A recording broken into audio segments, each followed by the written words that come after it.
არის თუ არა ჰოროსკოპის დაჯერება სატანიზმი? ეს საინტერესო და ამავდროულად მნიშვნელოვანი კითხვა ბევრმა ადამიანმა დამისვა. დიახ, მე ვადასტურებ, რომ ჰოროსკოპის და ზოგადად ასტროლოგიის დაჯერება ადამიანს სატანიზმში გადაიყვანს.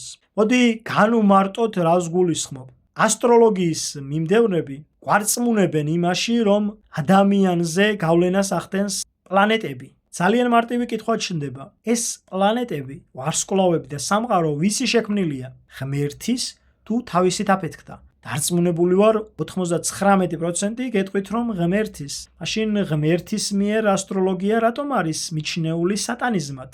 დიახ, ასტროლოგიის მიმდევრობა მიიჩნევა მძიმე ცოდვად.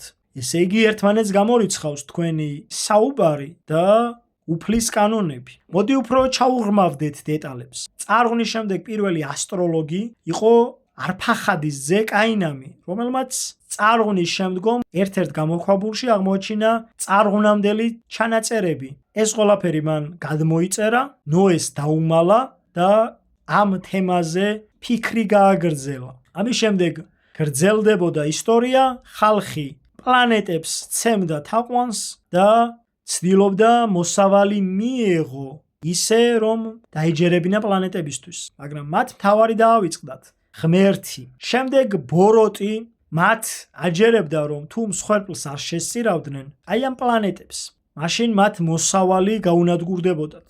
რას ვხედავთ დღეს? ზუსტად იგივეს. თუ ჩვენ აი ამ პლანეტებს ჭყალებში მსხვერპლი არ შევწირეთ, ამჯერად ფული ჩვენზე გაბოროტდება სატურნი და შურს იძიებს თურმე. შეგიძლიათ გადაამოწმოთ, სატურნის ასო ნიშანი არის ქართული ასო ბგერა ჯ, ანუ ჯოჯოხეთი.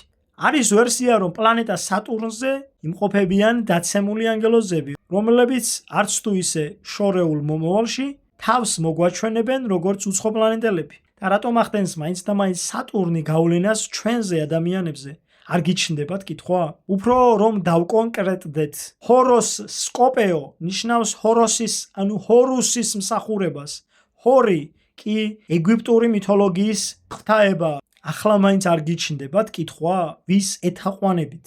ჰოროსკოპი არის ჰოროსის მსახურება. და თქვენ, ადამიანებო, ორ სკამზე ერთდროულად ვერ დასხდებით. ან უნდა აირჩიოთ ჰოროსკოპეო, ანუ ჰოროსის მსახურება, ან უნდა აირჩიოთ სამყარო შემოქმედი, რომელიც თქვენი შემქმნელია. სატურნს თქვენზე გავლენა არ აქვს. თქვენი სიცოცხლის წყარო არის მადლი და ამ მადლს მოიხვეჭ მხოლოდ კეთილი ცხოვრებით, კეთილი ქმედებებით. ასტროლოგი თუ კი გეტყვის, რომ სამშაბათს ამ და ამ ქალაქში არ მიხვიდე. რატომ? იმიტომ რომ სატურნი რაღაცნაირადაა განწყობილი. არ დაუჯერო, გადყუებს, შენით манипуლირებს, შენი დაშინებით ცდილობს მიიღოს ძალა. რა ძალა? ზოგადად ასეა. ბოროტი ცდილობს ადამიანების დაშინებას. ბოროტი ცდილობს, რომ შენ არ გაიცინო, იყო მუდმივად მოღუშული, მუდმივად დეპრესიაში, მუდმივად კონდეს ცუდი აურა, ხოლო ღმერთი ცდილობს მუდმივად შენს ბედნიერებას. კეთილად შენს დამუხტვას ცდილობს. არ დაუჯეროთ ასტროლოგებს და იცხოვრეთ ისე, რომ იყოთ კეთილები. ნუ შეშინდებით სამშაბათს სახლიდან გასვლით და ნუ დაუჯერებთ ასტროლოგებს, რომ თითქოს ლომი, რომელიც გამოგონილია და თითქოს რომელიღაცა სხვა ზოდიაქოს ნიშანი ერთმანეთს ვერ ეწყობა. ძალიან კარგადაც ეწყობა. ნუ დაისტრესებით ამით. ნუ დაიმცირებთ თავს და ნუ აფიქრებინებთ ვიღაცებს, რომ თქვენი მართვა შეუძლიათ. სადაც არის სიმართლე და სიკეთე, იქ არის უფალი და სადაც არის უფალი, იქ არის გამარჯვება. უფალმა გაგახაროთ და გაგაძლიეროთ. უფალმა კეთილ გზაზე გატაროთ მუდამ.